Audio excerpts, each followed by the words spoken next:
국가는 협상으로 갈등을 해결하지 못하면 전쟁이라는 카드를 꺼내들며 부시 행정부도 이라크가 협상을 통해 이루어진 합의를 지키지 않고 전쟁이 문제를 해결할 효율적인 해결 방식이라 봤습니다. 부시 행정부와 럼즈펠드 국방장관의 전쟁 의지에 파월로 대표되는 국무부가 회의적이었고 군인들도 조심스러웠습니다. 하지만 부시 행정부는 국방부가 침공과 관련된 모든 결정을 주도하도록 했고 전쟁의 회의적인 견해와 전쟁 결과에 대한 조심스러운 의견은 무시됐는데요. 이라크와 협상을 한다는 빌미로 전후 상황에 대해서는 그 어떠한 계획 검토도 허용되지 않았고 전후 이라크 정부 및 국가 형성에 대한 다양한 분석은 거부됐죠. 이라크 침공은 후세인 정권을 타도하고 대량 살상무기 및 테러리스트와 관련된 위협을 근본적으로 제거하겠다는 거였습니다. 2003년 3월 20일 이라크 현지 시각으로 오전 5시 30분 바그다드 공습과 함께 지상군이 진격하면서 이라크 침공이 시작됐는데요. 21세기에서 가장 큰 변화를 일으킨 극적인 전쟁, 이라크 전쟁 속으로 들어가 보겠습니다.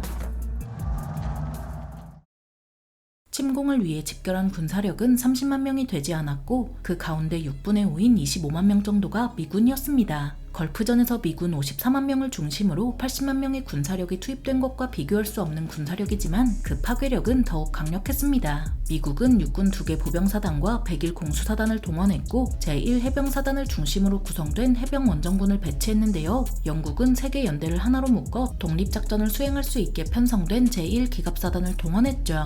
미국과 영국은 이라크 인접 해역에 해군력을 집중했고 특히 미국은 항공모함 전투단 4개를 동원해 300여 기의 항공전력을 전개했으며 해군 전력을 통해 800여 발의 순항미사일을 발사했습니다. 여기에 세계 각지에 있는 미국 항공전력이 공중급유와 다양한 수단을 이용해 이라크를 공격했습니다. 반면 이에 대항하는 이라크 군사력은 병력만 우세했고 기술과 기능 면에선 완전하게 열세였는데요. 후세인은 40만 명 정도의 병력을 동원했지만 자신의 군사력을 정치적으로 신뢰할 수 없었기 때문에 군사조직 내부 파벌을 조장하고 상호 감시체계를 구축하면서 군사적 효율성은 바닥을 찍었죠. 이렇듯 정규군을 신뢰하지 못한 후세인은 자신과 같은 부족 그리고 순위파 출신으로 구성된 민병대를 창설하고 정규군과 유사한 무장을 갖춘 공화국 수비대를 별도로 유지했습니다. 이렇다 보니 미국이 침공한 상황에서도 여단 이상 부대의 이동은 후세인의 승인이 있어야 가능했고 연합작전을 위한 어떤 사전 준비도 이루어지지 않았으며 쿠데타의 위험 때문에 이를 위한 협의조차 금지됐습니다.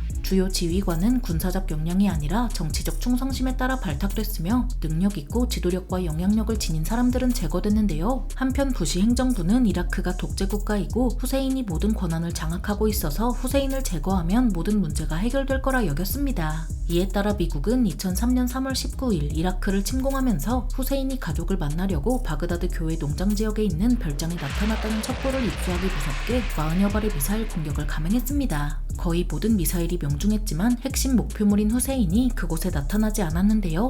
미국은 후세인을 놓쳤지만 공습과 동시에 지상군 이동을 시작했고 이는 충격과 공포로 선전됐죠. 충격과 공포라는 공습은 매우 정확했고 기상 조건에 간섭받지 않고 목표물을 파괴했습니다. 지상군 또한 이라크의 군사력을 파괴하기보단 이라크 지휘부를 제거하는 데 초점을 맞췄고 따라서 대규모 교전을 벌이기보다는 이라크의 방어진지를 우회하고 바그다드를 향해 빠른 속도로 진격했습니다. 부시 행정부는 이라크 군사력을 파괴하기보다 후세인 정권 교체를 더 중요시했고 특히 후세인을 체포하거나 살해하는 건 문제의 근원을 제거하는 걸로 여겼는데요. 시간이 지체되면 후세인을 비롯한 지휘부가 자취를 감출 수 있기에 바그다드를 되도록 빨리 함락시키는 방식으로 군사 행동이 계획됐죠. 미국은 이라크 침공 이전부터 특수부대를 이라크 내부로 잠입시켜 다양한 활동을 했고 공습에 대비한 준비 조치도 취했습니다.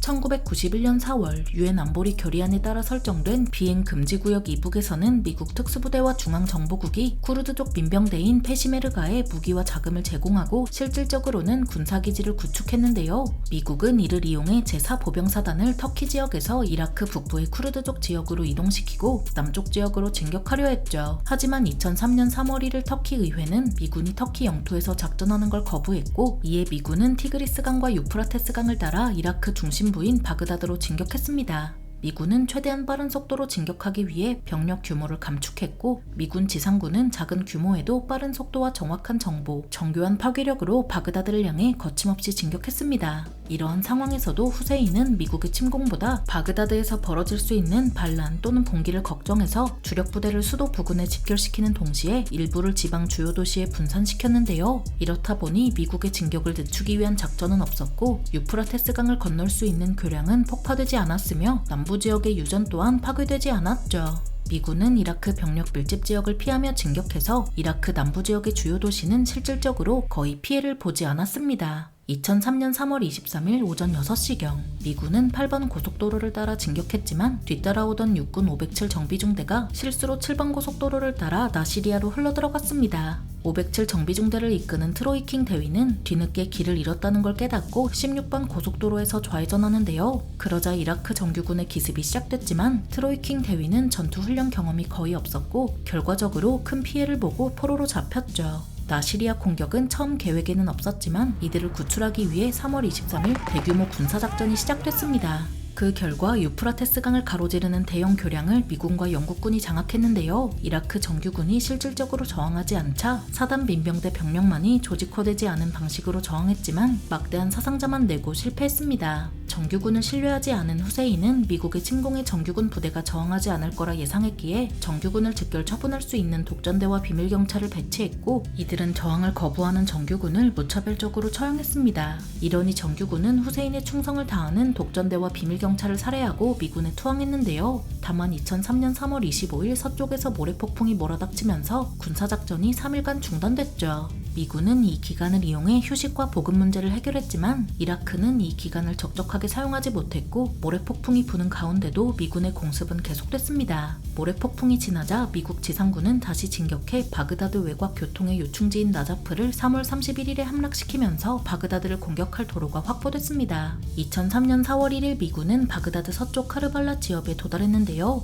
유프라테스 강과 대규모 저수지 그리고 호수로 둘러싸인 40km 정도의 좁은 지역은 바그다드로 들어갈 유일한 통로였죠. 저수지에는 댐이 있었고 유프라테스 강을 건널 수 있는 대형 교량이 카르발라 지역에 집중되어 있었습니다. 후세인은 이 지역을 방어하고자 공화국 수비대 정예부대 3개 사단을 배치했지만 미군은 이 지역을 돌파하지 않고 동쪽에서 바그다드를 공격하는 기동으로 이라크군을 속였죠. 미군은 카르발라 지역에서 본격적인 공격을 시작해 4월 2일에 대형 교량 하나를 장악하고 폭파장치를 해체하는 데 성공했습니다. 그리고 이를 통해 미군 3사단이 바그다드로 진격했고 이 과정에서 공화국 수비대 병력은 패주했습니다. 2003년 4월 3일 바그다드 외곽 고속도로에서 M1 에이브럼스 전차 2대와 브래들리 전투 차량 2대로 구성된 소수의 미군 병력은 이라크 전차 12대와 교전해 단 5분 만에 전멸시켰는데요. 이후 전차 5대가 증강된 미군은 이라크 전차 22대를 격파했죠. 800에서 1300m 짧은 거리에서 벌어진 전차전으로 미군은 16대의 이라크 전차를 파괴했지만 이라크 전차는 미군 전차와 장갑차를 하나도 맞추지 못했습니다.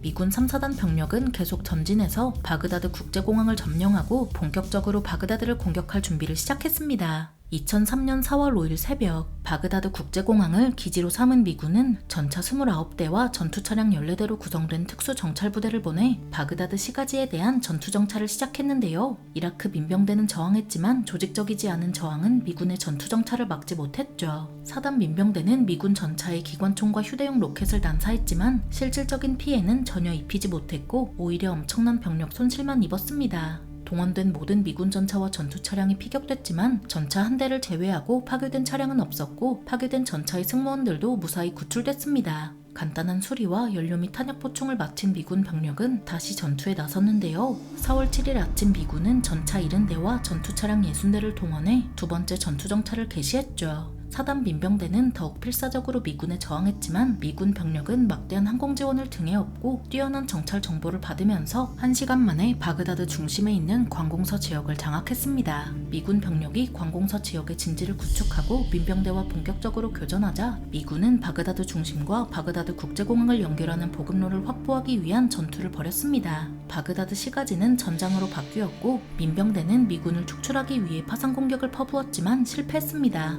2003년 4월 7일 아침에 시작된 두 번째 전투정찰은 4월 8일 오전까지 계속되었고 이 과정에서 후세인이 동원할 수 있는 군사력이 소멸해 후세인을 중심으로 한 바트당 정권이 파멸했습니다. 후세인 정권은 파멸했지만 바그다드에 퍼진 혼란은 걷잡을 수 없었고 이는 천하의 미군조차 어떻게 할 수 있는 수준이 아니었죠.